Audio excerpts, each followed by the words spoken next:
Chers enfants de la 5e année de l'enseignement primaire, rebonjour dans une nouvelle vidéo dans laquelle on verra le texte de lecture de l'évaluation et consolidation devoir de l'enfant. Bien sûr, toujours l'unité numéro 1, la page 72. Alors, on y va, on va lire le texte ensemble. Les enfants ont des droits spécifiques. Ils ont également des devoirs à respecter.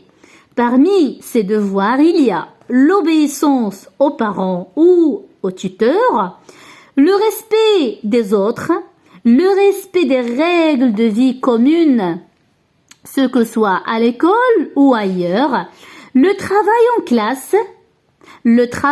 en classe, la réalisation des devoirs hors classe, la prise en soin de la propreté du corps, des vêtements, de la chambre, de la maison, etc. La participation à la protection de l'environnement. Très bien. Alors, on va passer tout de suite à la rubrique « Je comprends ». De quoi parle le texte? De quoi parle le texte? Alors ici, comme vous voyez bien, le texte parle des droits de l'enfant. Donc, je répète, le texte parle bien des droits ou bien des devoirs de l'enfant. Les devoirs de l'enfant. Combien y a-t-il de devoirs cités dans le texte? Alors, on va les citer. 1, 2, 3, 4, 5, 6, 7. Voilà. On a d'autres règles. Regardez les points, les 3 points de suspension. On a d'autres devoirs plutôt. Voilà les points de suspension, c'est-à-dire on a d'autres. Combien? Alors, question numéro 3. Est-ce qu'il y a d'autres devoirs à respecter? Est-ce qu'il y a d'autres devoirs à respecter? Donc, voilà ce que je vous ai dit tout à l'heure. Donc, les 3 points de suspension indiquent qu'il y en a d'autres qu'on n'a pas cités. Dans le texte, bien sûr. 4. Question numéro 4. Quels sont les devoirs de l'enfant envers lui-même?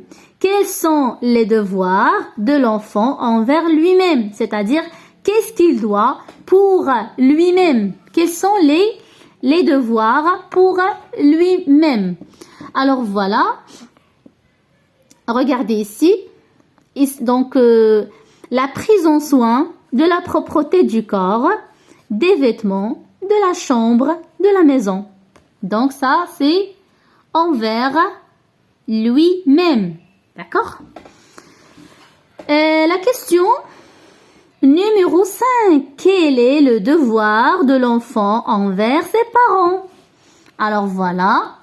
L'obéissance aux parents ou aux tuteurs. Qu'est-ce que ça veut dire l'obéissance? L'obéissance, ça veut dire faire ce que nos parents disent.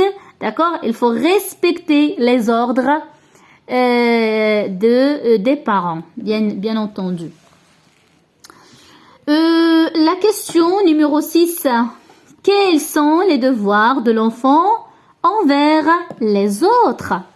Voilà, respecter les autres. Il faut respecter, d'accord, les autres. Que ce soit les amis, les frères, la famille, donc tout le monde. On doit respecter tout le monde. Ici, donc la 7e question, quel est le devoir de l'enfant envers l'environnement? Envers l'environnement. Alors, regardez ici. La participation à la protection de l'environnement. La participation à la protection de l'environnement. Il ne faut pas casser les branches des arbres. Il ne faut pas jeter les ordures dans les jardins. Il ne faut pas... donc, on a beaucoup de choses qu'on ne doit pas faire, d'accord, pour protéger notre environnement, d'accord? l'environnement, ça veut dire les rues, donc les endroits publics, etc.